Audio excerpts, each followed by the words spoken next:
All right, y'all, welcome back to part 2 of this video series on taking a cheap drum set and making it an awesome drum set.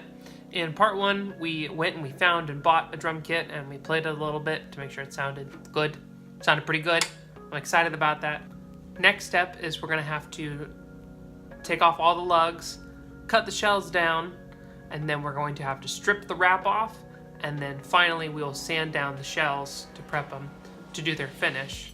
Haven't decided what we're doing with that yet, but as we see more of the wood grain and we see how the kit goes, we'll then decide what we're going to do for the finish.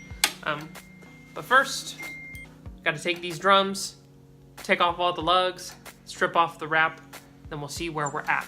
All right, I'm all squared away with everything. I took off all the lugs, air vents, and tom legs and bracket. Now I'm just going to take the heat gun to the seam and melt some of this glue that's under here, and then we'll start peeling it up.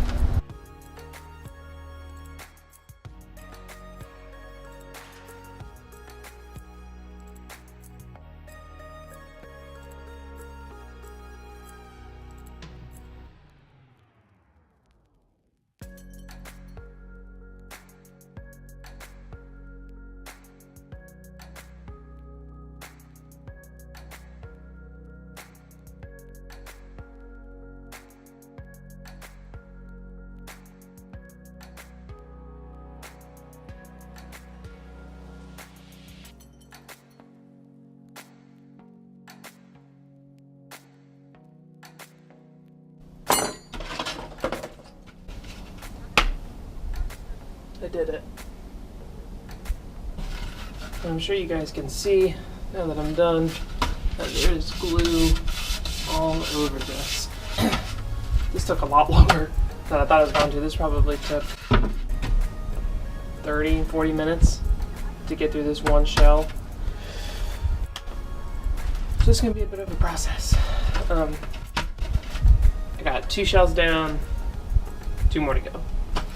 So as you can see, all I did to take the wrap off was I took a heat gun and I gently moved it back and forth against the wrap, and I just peeled it up with a knife. Pretty simple, pretty easy. But now honestly the hard part is getting all this glue off of the drum shells. As you're going to see, it is super thick. They did a really good job of applying the glue to the wood surface, but it is going to take a while to get that off. But then once we do get the glue off, we can go ahead and look at cutting some new holes for the lugs, doing our bearing edges. Then finally we'll be able to do the new finish and get this kit moving so we can actually play it and use it. So let's go ahead and sand for the next 6 days.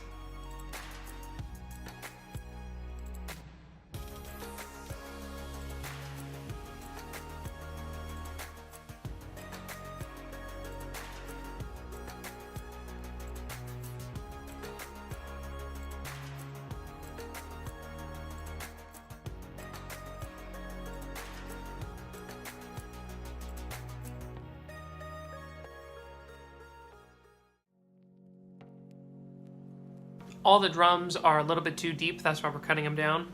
So we're taking the 14 by 12 and cutting it down to a 14 by 10, a little bit shallower. And then we're taking the 16 by 16 and we're gonna make that a 16 by 12, as well as the 18 by 16 is gonna become an 18 by 14. The reason for this is it goes 14, 16, 18, and then it goes 10, 12, 14. And I love that because I like it that they are divided evenly as we go. It groups the drums together in a more even way so that tuning them, separating them into thirds or whatever you want to do just gets a whole lot easier. And then the kick drum is 24 by 18, which is way too big. And we're going to cut that down to a 24 by 14, which I'm super excited about. I think that that's going to be great. A couple things to keep in mind while cutting drums with a table saw. I know a lot of table saws will say that you're cutting 2 inches off, but they read incorrectly, or they're just slightly off, or they'll cut 2 1/4 or 2 1/8.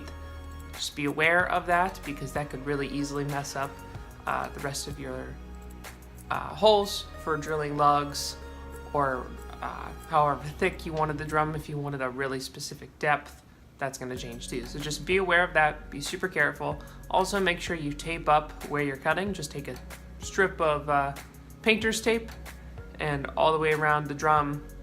Coat it so that then when you go to cut it, none of the plies peel up or nothing gets chipped away, because that really is kind of a pain to have to deal with that. And the tape just kind of holds it all together, keeps everything from zipping up on you or anything like that. So take that step as well. And if you've never done it before, just practice. It can be really intimidating to get a expensive drum up there on a table saw. So just practice on a terrible drum, you know, like go buy a $10 drum off Craigslist. You got to practice the holes anyways if you haven't done that as well, and your bearing edges too. Just get a drum for yourself that you can sort of do everything on as you go, and just do like 1 or 2 test runs with that drum so that you're not, you know, you're not risking anything really by cutting that drum, and it'll help you test. Next, now that everything has been cut down and sanded and all that jazz, we're gonna go ahead and drill some holes for the new lugs. Thankfully, for most of these drums, we only have to do 1 layer of lugs, like usually the batter side lugs. If I have a choice when redoing a kick drum, I always try and take the batter side off if I'm cutting it down, because then I don't have to deal with re-drilling the holes for spurs, because all of those are so unique and they can just be kind of hard to measure out. So it just makes it easier when you just take the batter side off and then drill new lug holes on that side instead of having to do the legs and all that jazz. So for this next step, all you got to do is, if you have the drums before you drill new holes, very easy way to do it. Take the drums, take either a ruler or a right angle, whatever you got. Right angles are usually best. I couldn't find mine for filming this video, but that is the best thing to use, a right angle. All you gotta do is take that, as you can see, take your ruler, whatever you got, pop it up on the drum shell and align it with all 4 holes that you have, and draw yourself a guideline. Really nice and even, nice and straight. This is totally fine to draw on it if you're gonna put a wrap on it or paint it, or you can just sand it off later, use a pencil, whatever, doesn't really matter. But go ahead and draw your guidelines super gently. Then all you gotta do is take a tape measure, mirror the side that you are leaving on. So if you're leaving the reso side on, take your ruler, measure out how far the lug spacings are from the edge and from the actual holes themselves, from each hole. Get those numbers, write them down. Then once you cut off the batter side, all you gotta do is measure down to where that hole should be, use your guidelines, find the center of those lines, and drill your hole. It is super easy. You can make it more difficult or more complex, but if you have the holes drilled already, it's a really quick process. Make sure that you use the holes before you cut everything off, draw your guidelines, then you can drill your holes. Couple quick things to note about drilling holes. Make sure you are being super attentive and aware when drilling these holes. Honestly, they vary so much, drum to drum, kit to kit, brand to brand, whatever. The size of the holes will vary between what kind of lugs you use. Tama, DW, Pearl, older kits especially, like they're all different.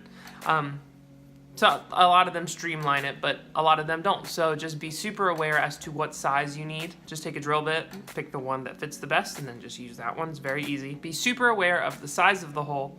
Also be very aware of the spacing of the hole, not just between each hole, especially if you have a double-ended lug or whatever, but also the distance from the bearing edge to the hole. Not from the fresh cut, but from the bearing edge to the hole. You don't really lose much depth when you cut bearing edges, but if you do something wrong, or if you mess up or whatever, or you just cut a real thick edge, you know, just be aware that you are measuring correctly as you go, because that is super important. And if you cut it, or if you put your holes too close together, the lugs won't fit and you'll have to either cut it down again, or you can use wood filler, but it's a much longer process. So be super aware of the size of your holes, the distance of your holes, and how many holes you're doing. Practice on a drum if you need to, and then take a lug and make sure that you did everything correctly and that everything fits and that you can screw it on and like you're all good. So just make sure you're practicing that and like being aware, because that's very important. But then as you can see here, I did my measurements. It also really helps if you take the smallest size bit you got and just drill a tiny little marker over each spot where you're gonna drill holes, and like do it all over the drum. And then that, it's like a little guide hole. And then that way you can take whatever size bit you're actually going to use and you can just plow through the whole thing much faster. It's a very easy process. It also helps you keep your lines straight, helps you keep everything straight. It helps keep your holes that you're drilling cleaner when you give yourself a little pin-sized hole to guide with, because then the drill bit just follows it down and it goes right through the drum. So I would suggest doing that as well. But if you've made it this far, that means that you have stripped the whole kit, done all that stuff, you've cut it down, now we're drilling holes. Next step is we're going to do our bearing edges, and that is going to take up an entire episode because it's a very important topic that we'll talk a lot about. What it is, how to figure out what you're doing with it, and how to do them in general. Next step will be bearing edges, and that's one of my favorite things to talk about and to do. So if you like these videos, if you've learned anything, or if they've been helpful, please like them, subscribe, shoot me an email or a message if you have any questions. All my info is down below. I love to help with all this stuff. This is one of my favorite things to do. But I have new videos coming out every Wednesday, everything from videos like this to drum covers to vlogs about drums, life, Nashville, all that jazz. Let me know if you have any questions or ideas or anything like that, and I will see you guys when we do our bearing edges. Thanks, y'all.